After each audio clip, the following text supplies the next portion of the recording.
Good morning. Good morning.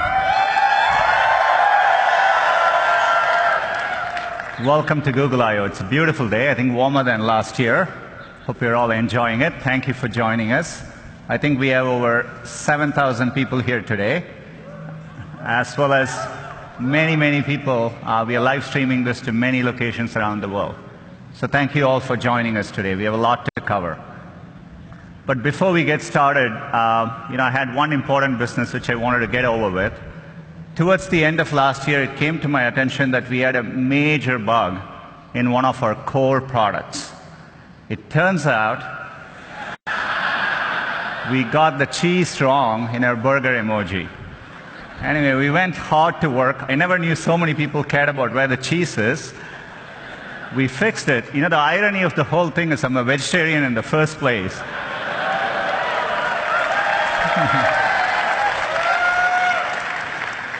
So we fixed it, but hopefully we got the cheese right. But as we were working on this, this came to my attention. I don't even want to tell you the explanation the team gave me as to why the foam is floating about the beer. But we restored the natural laws of physics.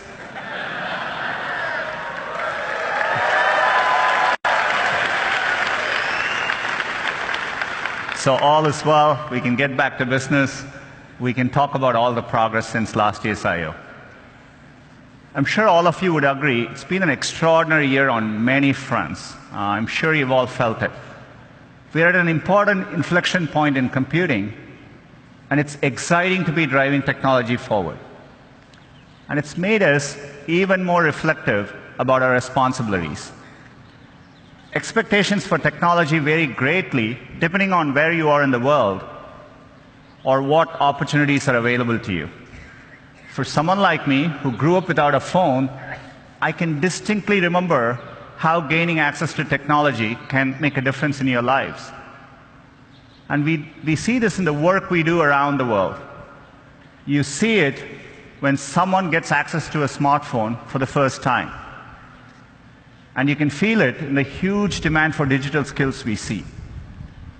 That's why we've been so focused on bringing digital skills to communities around the world. So far, we have trained over 25 million people, and we expect that number to rise over 60 million in the next 5 years.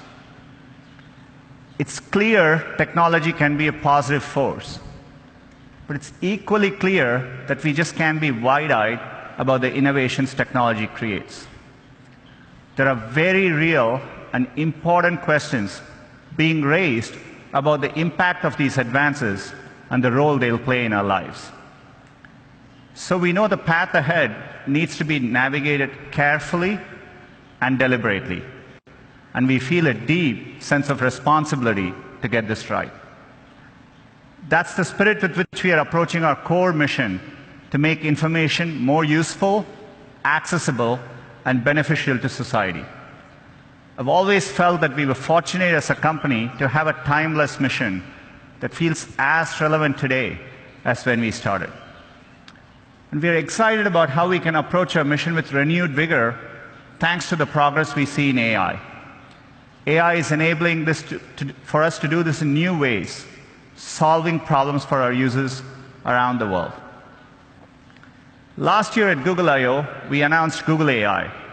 It's a collection of our teams and efforts to bring the benefits of AI to everyone. And we want this to work globally, so we are opening AI centers around the world. AI is going to impact many fields. And I want to give you a couple of examples today. Healthcare is one of the most important fields AI is going to transform. Last year, we announced our work on diabetic retinopathy. It's a leading cause of blindness, and we use deep learning to help doctors diagnose it earlier. And we've been running field trials since then at Aravind and Sankara hospitals in India, and the field trials are going really well.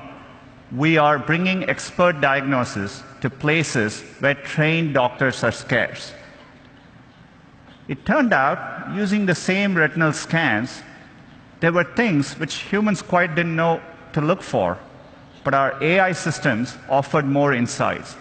Your same eye scan turns out holds information with which we can predict the 5-year risk of you having an adverse cardiovascular event, heart attack or strokes. So to me, the interesting thing is that more than what doctors could find in these eye scans, the machine learning systems offered newer insights. This could be the basis for a new non-invasive way to detect cardiovascular risk. And we just published the research, and we are going to be working to bring this to field trials with our partners. Another area where AI can help is to actually help doctors predict medical events. Turns out doctors have a lot of difficult decisions to make, and for them, getting advance notice, say 24 to 48 hours before a patient is likely to get very sick, has a tremendous difference in the outcome. And so we have put our machine learning systems to work. We've been working with our partners using de-identified medical records. And it turns out if you go and analyze over 100,000 data points per patient, more than any single doctor could analyze, we can actually quantitatively predict the chance of readmission 24 to 48 hours before, earlier than traditional methods. It gives doctors more time to act. We are publishing our paper on this later today, and we are looking forward to partnering with hospitals and medical institutions. Another area where AI can help is accessibility. We can make day-to-day use cases much easier for people. Let's take a common use case. You come back home in the night and you turn your TV on. It's not that uncommon to see two or more people passionately talking over each other. Imagine if you are hearing impaired and you're relying on closed captioning to understand what's going on. This is how it looks to you. On a Danny Ainge level, but he's above the Colangelo level. In other words, he understands enough to... As you can see, it's gibberish. You can't make sense of what's going on.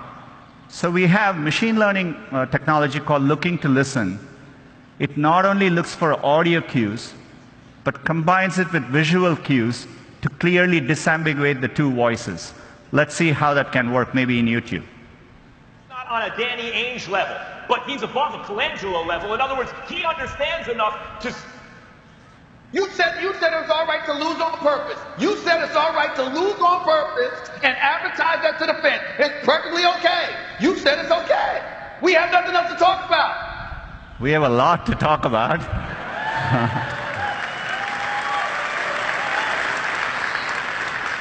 But you can see how we can put technology to work to make an important day-to-day use case profoundly better. The great thing about technology is it's constantly evolving. In fact, we can even apply machine learning to a 200-year-old technology, Morse code, and make an impact in someone's quality of life. Let's take a look.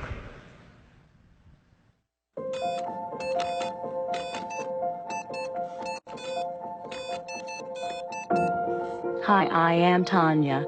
This is my voice. I use Morse code by inputting dots and dashes with switches mounted near my head. As a very young child, I used a communication word board. I used a head stick to point to the words. It was very attractive to say the least. Once Morse code was incorporated into my life, it was a feeling of pure liberation and freedom. See you later. I think that is why I like skydiving so much. It is the same kind of feeling. Through skydiving, I met Ken, the love of my life, and partner in crime. It's always been very, very difficult just to find Morse code devices, to try Morse code. This is why I had to create my own. With the help from Ken, I have a voice and more independence in my daily life. But most people don't have Ken.